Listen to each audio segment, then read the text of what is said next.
Reserve, Louisiana. 40 minutes up the Mississippi River from the city of New Orleans. It's one of dozens of towns along an industrial corridor known around here as Cancer Alley.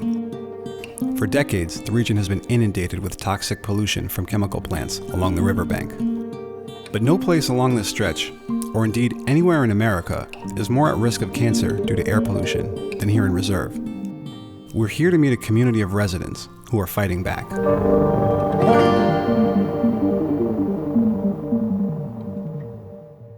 The right side of the street, he had both parents. They died with cancer. The lady next to her husband died with cancer. My brother on the opposite side, his wife died with cancer. The man right here, he just died with cancer. Right here. And my brother right next door, he died with cancer. My brother who lives next door to him, he has cancer right now. Yeah.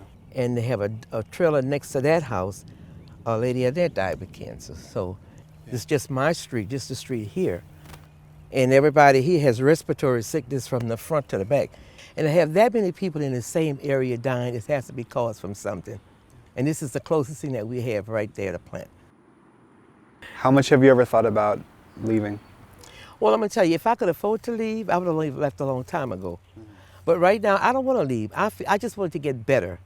Not to say shut the plant down, at least make it safe for us to live. Because I know the plant the world depends on neoprene. The people depends on the jobs. But do we have to die? I mean, I'm sure there's things that they can do. But it's all about the dollar. There are nearly 50 toxic chemicals in the air here, but the most immediate concern for residents in Reserve is chloroprene, emitted by the plant next to Mary's home. The factory sits on the land of a former rice plantation where, throughout much of the 19th century, hundreds of enslaved people worked the land for a white landowner. In the 1960s, the plant was built by chemicals giant DuPont. In 2015, it was sold to the Japanese company Denka. It has been emitting chloroprene into the air here for a half-century. The compound is used in the production of the synthetic rubber neoprene, and for the past decade, the plant has been the only place in America to produce it.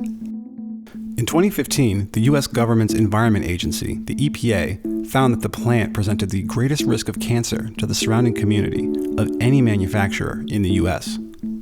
Nationally, the average risk of cancer from toxic air is 30 in 1 million.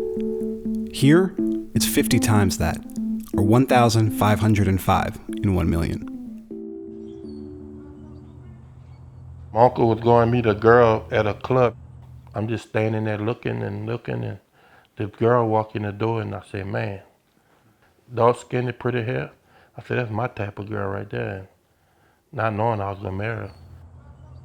I told her I was from Reserve.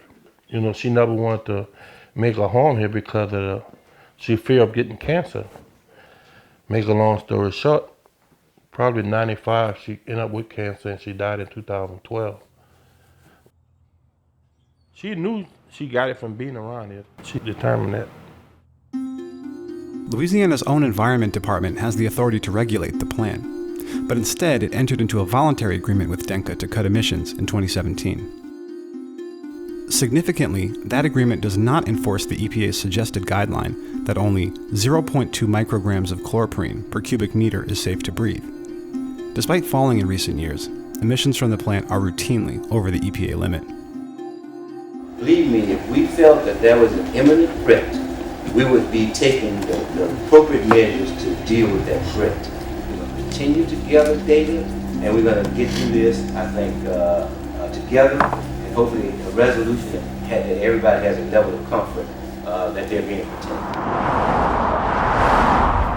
Dissatisfied with the state's lax approach, residents like Robert Taylor have been campaigning to cut emissions in the community. Vast majority of the people who are suffering from this are black folk, poor folk, working class people at best, like myself. The only conclusion we can come to is that the government has abandoned us, that they have written us off.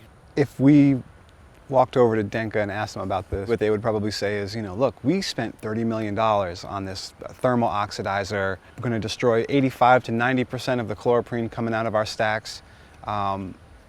What is your response to to them making that investment and their claims that this is their attempt to be a good neighbor? Oh, they're looking for gratitude from us? They have been harming us. They admitted that they could do less, that they could have done less for decades. They went ahead and poisoned us because it was profitable for them to do.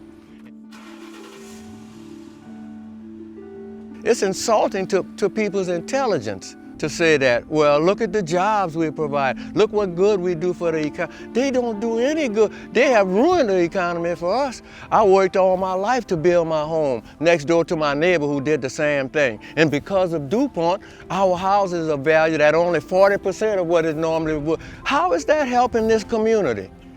When are the people gonna stop listening to foolishness? People here just need to stand up, open their eyes, and demand justice, demand the right thing be done by our supposed leaders.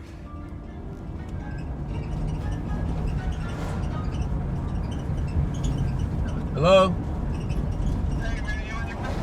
Yeah, I'm headed to the church right now. Can you meet me there? I'm already here. Oh, okay. Well, I'll see you in a minute then. Okay. Local politicians have mostly ignored and minimized residents' concerns, but little by little, their movement is growing, like here at the Tchoupitoulas Chapel, which has become a hub for the campaign. People are dying these horrible deaths, suffering these maladies. It's unconscionable. This is really serious. They never once said, yeah, of course, there's a simple solution. It is stop that monstrosity from killing us.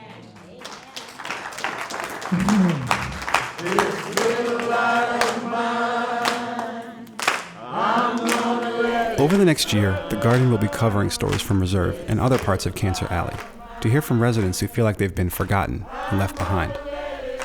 We'll be following their fight against industry and against government inaction, their fight to breathe clean air in the town they call home.